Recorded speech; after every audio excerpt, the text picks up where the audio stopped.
3 weeks ago, I walked out of my parents' house and never went back.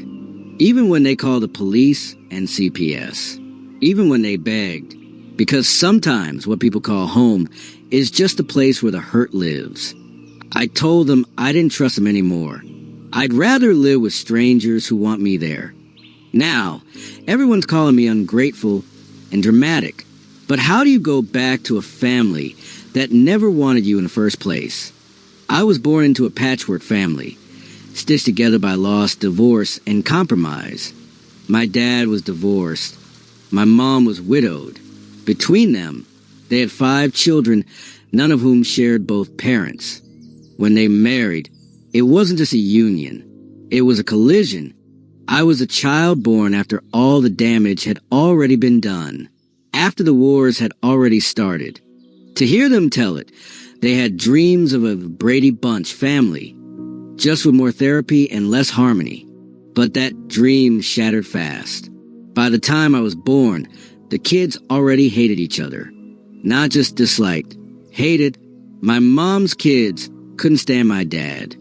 My dad's kids saw my mom as a replacement, trying to take something that didn't belong to her. And me, I was just a product of that bitter compromise. The baby born to the people they hated the most. The unwanted sibling in everyone's story. I had 4 older half-siblings. My mom's 3 kids, ages 13, 10, and 8 years older than me. My dad's 2, 9 and 8 years old. From the time I could crawl, I was met with cold shoulders and slammed doors. Before I could speak, I was being locked in rooms or shoved outside. And once, when I was 3, my mom left me with her oldest daughter just for a few hours. That girl walked out and never came back.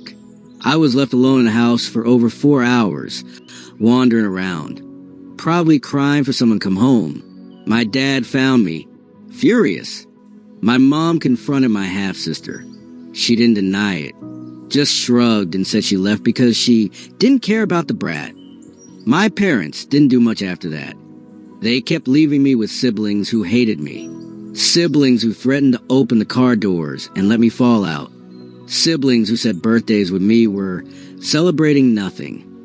They broke my toys. They broke my spirit. And my parents kept acting like it was just a phase. Just typical sibling rivalry.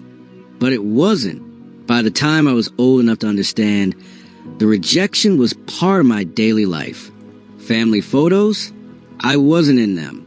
Birthday parties? They didn't show up. Holidays? They brought gifts for everyone, except me. The older I got, the more blatant it became. They'd say, "Don't call us siblings. You're not family. Stop pretending we're related." I was a ghost in my own house. A shadow trailing behind people who looked like family, but treated me like an infection. They weren't just rejecting me. They were training me to believe I didn't deserve to be loved. Even after my half-siblings moved out, they still came around. And my parents, they welcomed them with open arms, knowing exactly how they treated me, still calling them family, and pretending everything was okay. One year, I overheard my dad say, "At least they're showing up." It didn't matter that they ignored me. As long as they were present, they were forgiven. But I was never given that same grace. When my half-sibling got married, they made it very clear I wasn't invited. My parents could come, but only if they didn't bring me. My mom's oldest even said, "You can come, Dad can come, but the brat? Not." My parents forced me to go anyway. They dressed me up, drove me there, made me stand outside the venue while they fought to get me in. I watched my parents argue with people inside while I stood on the steps like a mistake they couldn't hide. When it happened again with my dad's oldest, I sat through a full reception being ignored, hearing them say, "Why would he even come? He's not even family." And still, my parents tried to offend them. They're just stressed. It's their day. Try not to take it personally. But I did take it personally. Because how could I not? Every time they invited people into our house who treated me like garbage, they were telling me, you're not worth protecting. I tried to survive, to keep the peace, to smile at people who hated me and pretend I was okay. But the day I overheard my parents planning to force me to go to another wedding where I wasn't invited, I cracked. Mom's middle child was getting married. She had already said I wasn't welcome. Yet again, my parents were planning to push me into another humiliating rejection. It was the same cycle. Hope they'll finally defend me. Realize they never will be forced to play family in a lie. I was done. 3 weeks ago, I packed a bag and walked to my best friend's house. His mom opened the door, saw my face, and just hugged me. No questions, no judgment, just a quiet, "You're safe here." I've been there ever since. My parents called, texted, showed up, brought CPS, brought the police, told everyone I was being manipulated, that I was just confused. But I wasn't. I told them face to face, "I don't trust you anymore. I've been waiting my whole life for you to stand up for me, and you never did." They cried. They begged. They told me they'd change. I told them they've said that before. And maybe the part that broke the most was when I said, "This place feels more like home than yours ever did." I know what some people might say, that they're my parents, that they tried, that they didn't make my siblings hate me. And maybe that's true. Maybe they didn't cause all the damage. But they sure as hell didn't stop it. They let it happen, over and over, for 16 years. My mom told me, "You're punishing us for what other people did."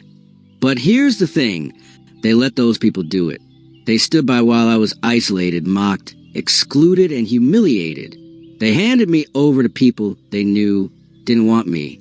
And when I finally left, instead of asking why it took me so long, they asked, "How could you do this to us?" They're not evil people. They're just blind to their failure. They still want me to come home. Still believe they're doing what's best. But I don't want best. I want peace, safety, a place I want. Living at my best friend's house is like stepping into a different universe. His parents ask how my day was, and listen, they eat dinner as a family. They invite me to things without hesitation. They laugh with me, not at me. There's no tension in the air. No walking on eggshells. No pretending I'm part of family that never claimed me. When CPS visited, they said I seemed happier, calmer, healthier. My friend's mom told them she supports me staying. That I wasn't running away. I was running towards something better.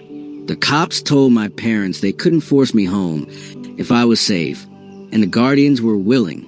And for the first time in my life, someone stood between me and pain and said, "No, he deserves better."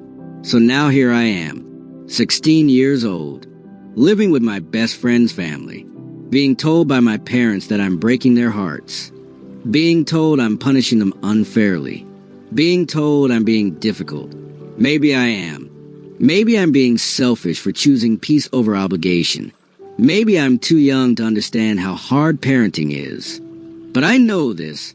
I begged for love, for protection, for recognition, for years, and all I got was silence or excuses. Now that I'm finally choosing myself, they call it betrayal. But is it? Am I wrong for leaving a house that never felt like home? Sometimes the most painful thing a child can say is, "I don't feel loved." But what's worse is when the parents hear that and still defend themselves instead of changing. I don't hate my parents. I'm just tired. And I won't keep living in a place that only knows how to apologize after damage is done. So what do you think? Am I wrong for walking away from my family? For choosing a friend's house over my own? Or am I just doing what I have to do to survive? Drop your verdict in the comments below. And make sure you subscribe if you want more stories that aren't black and white, but real, raw, and human. Because sometimes the most complicated truths come from the people we call family.